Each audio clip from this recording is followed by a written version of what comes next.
डेमोंटे colony 2 past 2009 6 जून। उस दुर्भाग्यपूर्ण रात को सैम रिचर्ड, जिसने कैंसर से बहादुरी से लड़ाई लड़ी थी और एक उल्लेखनीय रिकवरी की थी, ने अपने दोस्तों के साथ मिलकर एक अपार्टमेंट बिल्डिंग से गिरकर फांसी लगाकर अपनी जान ले ली। डेबी, जिसने सैम से उसकी पिछली बीमारी के बावजूद प्यार किया और उससे शादी की, उसे संदेह है कि सैम की मौत आकस्मिक नहीं थी। डेबी की मां तब क्रोधित हो गई जब उसे पता चला कि डेबी ने सैम के संग्रहित शुक्राणु का उपयोग करके गर्भवती होने के लिए कृत्रिम गर्भाधान का प्रयास किया था, जिसे उसके मरने से पहले संरक्षित किया गया था।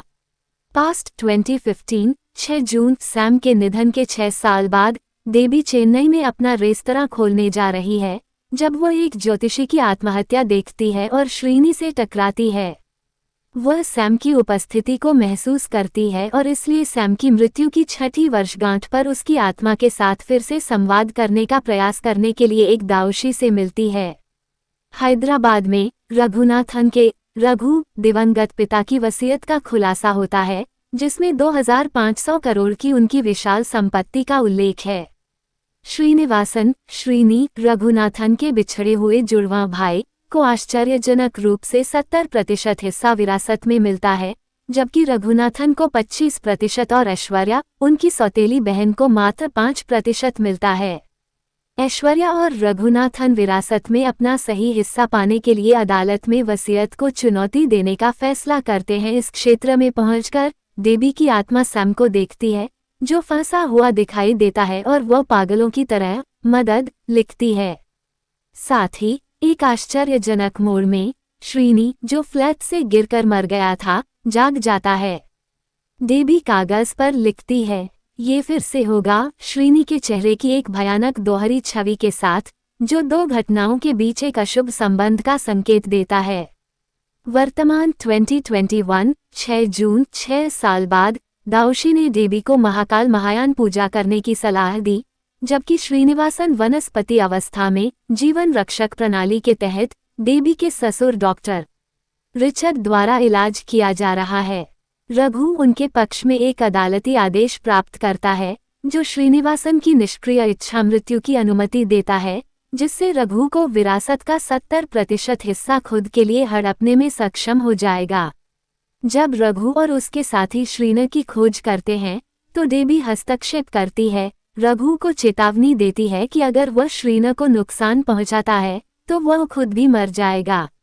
ये पता चलता है कि 6 जून 2015 को एक साथ एक घटना हुई, जिसमें श्रीन अपने फ्लैट से गिर गया और दयालन के साथ बहस के बाद नशे में धुत रघु एक होटल की छत से गिर गया।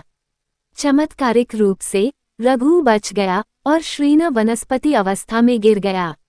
दाऊशी बताते हैं कि जुड़वां बच्चे रघु और श्रीन एक ही परमाणु से उत्पन्न हुए थे और एक ही समय में पैदा हुए थे, जिससे वे ब्रह्मांडीय रूप से उलझ गए और इसलिए वे एक ही समय में मरेंगे। डॉक्टर रिचर्ड ने खुलासा किया कि सैम की आत्मा से जुड़ने की कोशिश करते समय श्रीनी और रघु दोनों के चेहरे दिखाई दिए। डेबी और रिचर्ड ने आगे की जांच की और एक रहस्यमयी किताब unsung king of A fallen kingdom की खोज की, जिसे सैम और राघवन ने आखिरकार पढ़ा था। किताब को 6 साल में केवल एक बार ही चेकआउट किया गया था, और जिसने भी इसे लिया उसने इसे कभी वापस नहीं किया, बल्कि 6 जून को रहस्यमय तरीके से मर गया। पुराने लाइब्रेरियन ने इसे वापस पा लिया और लाइब्रेरी में वापस रख दिया। आगे की जांच करने पर उन्हें राघवन द्वारा लिखी गई डेमोंटे कॉलोनी स्क्रिप्ट मिलती है, जो एक बुरी ताकत की कहानी बताती है, जो हर 6 साल में जंजीर लेने आती है और इसे देखने वाले को मार देती है। मृतकों की आत्माएं पुनर्जन्म के बिना डेमोंटे की दुनिया में फंस जाती हैं। हालांकि अगर 6 साल के चक्र में जंजीर के कारण कोई मौत नहीं होती है, तो भयावह चक्र समाप्त हो जाएगा। रिचर्ड रघु से अपने बेटे की आत्मा को शांति से आराम करने के लिए बचाने की विनती करता है। दाऊशी डेबी, रघु और दयालन को डेमोंटे के घर की रखवाली करने के लिए भेजता है। उन्हें चेतावनी देता है कि वे किसी को भी अंदर न आने दें, क्योंकि डर का मनोरंजन डेमोंटे के डर को और बढ़ा देगा। दाऊशी की चेतावनियों के बावजूद रघु, दयालन और इंस्पेक्टर कुछ पुलिसकर्मियों के साथ चीख सुनकर इमारत में घुस जाते हैं। वे 4 लड़कियों को 3 महिला भूतों द्वारा बंदी बनाते हुए पाते हैं, जो रघु के आने पर गायब हो जाती हैं। लड़कियों में से एक अदिति बताती है कि उन्हें उनके कॉलेज के छात्रावास के कमरे से डेमोंटे के घर में उनके पुस्तकालय से रहस्यमयी किताब पढ़ने के बाद टेलीपोर्ट किया गया था। दयालन कॉलेज के सुरक्षा कैमरे की फुटेज की जांच करता है और लाइब्रेरियन अल्फोंस की पहचान करता है, जिसने उन्हें किताब दी थी। अदिति ने जंजीर पाने के लिए किताब से भजनों का जाप करने की बात कबूल की, जिसे उसने चुपके से रघु के कोट में रख दिया था। दाऊशी श्रीनी के जीवन के लिए डरता है और अन्य भिक्षुओं को महायान पूजा शुरू करने का निर्देश देता है। जब आवश्यक हो तो फुरबा का उपयोग करें। रेस्तरां के अंदर फंसे रघु, डेबी और दाऊशी एक वीडियो देखते हैं जिसमें रघु दाऊशी और एक छोटे लड़के को मार रहा है जो रेस्तरां से ऑर्डर करने आए थे, जबकि डेबी एक मिरर रूम में फंसी हुई है। जैसे ही रघु डेबी पर हमला करता है, वीडियो अचानक बंद हो जाता है। डेबी और दाऊशी वीडियो में देखे गए कमरे की ओर बढ़ते हैं, जहां उन्हें बेफोमेट का सिगिल मिलता है, जो शैतान या एंटीक्रिस्ट पूजा से जुड़ा हुआ है। जैसे ही चेन गर्म होती है, दाऊशी अनुष्ठान शुरू करता है, जिससे रघु परेशान हो जाता है। इस बीच रिचर्ड की मौत हो जाती है। डेमोंटे की आत्मा आती है, दाऊशी को मछली के टैंक में फेंक देती है और उसे मार देती है।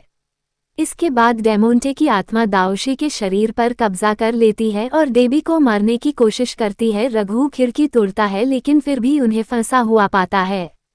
फिर चमगादड़ों का एक विशाल झुंड उन पर हमला करता है और उन्हें घेर लेता है, क्योंकि डेबी को याद आता है कि वहां पहले महाकाल की मूर्ति दबी हुई थी जो एक अस्थायी शरण स्थली थी। उस जगह के ऊपर डेबी और रघु कांच के गुंबद को तोड़कर भागने की योजना बनाते हैं। जैसे ही वे तैयारी करते हैं, सैम की आत्मा चमगादड़ों के बीच प्रकट होती है, जिससे पता चलता है कि डेबी गर्भवती है और डेमोंटे की फंसी हुई आत्मा की दुनिया से अपनी आत्मा को बचाने के लिए मदद मांग रही है।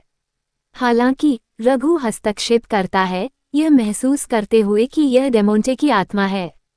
डेमोंटे की आत्मा रघु पर हमला करती है, लेकिन वह फिर भी चेन लाने के लिए बाहर निकलता है और भागने के लिए गर्भवती डेबी को सौंप देता है। डेमोंटे रघु पर हमला करता है, लेकिन वह फोन डेबी की ओर फेंक देता है, जिससे वह दयालन से संपर्क कर पाती है।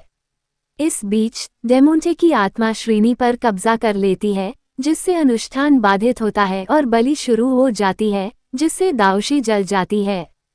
ठीक समय पर दयालन और अदिति देवी को बचाने के लिए पहुंचते हैं। भिक्षुओं में से एक दीवार पर फुरबा को गिरा देता है, जिससे श्रीनी चिल्लाने लगती है और बलि बीच में ही रोक दी जाती है। सुबह पुलिस पहुंचती है और चेन को एक बार फिर गायब पाती है। श्रीनी ठीक हो गया है, लेकिन रघु कोमा में चला गया है। देवी ने खुलासा किया कि डेमोंटे खुद 15वीं सदी के पुर्तगाली राजा के लिए बलि दे रहा है, जिसकी अदिति भी पुष्टि करती है। पुलिस लाइब्रेरियन अल्फोंस की तलाश करती है और उसके भूतिया घर की खोज करती है, जहां उसने डेमोंटे को खुश करने के लिए आत्म बलिदान किया था और खुद को प्रताड़ित किया था। उन्हें डेमोंटे को दी जाने वाली वार्षिक बलि की कई तस्वीरें भी मिलती हैं। बिहार के बाहरी इलाके में एक लंगड़ाता हुआ व्यक्ति, जिसे लाइब्रेरियन अल्फोंस माना जाता है, बलि दिए गए व्यक्तियों की तस्वीरों के साथ चलता हुआ दिखाई देता है, एक अन्य व्यक्ति को मारता है और उसे शैतान को भेंट करता है। श्रीनी उसे, उसके परिवार और डेमोंटे से उनके संबंध को खोजने और अपने भाई रघु को बचाने और 6 जून 2027 तक अभिशाप को तोड़ने के लिए इस भयावह चक्र को समाप्त करने की कसम खाता है।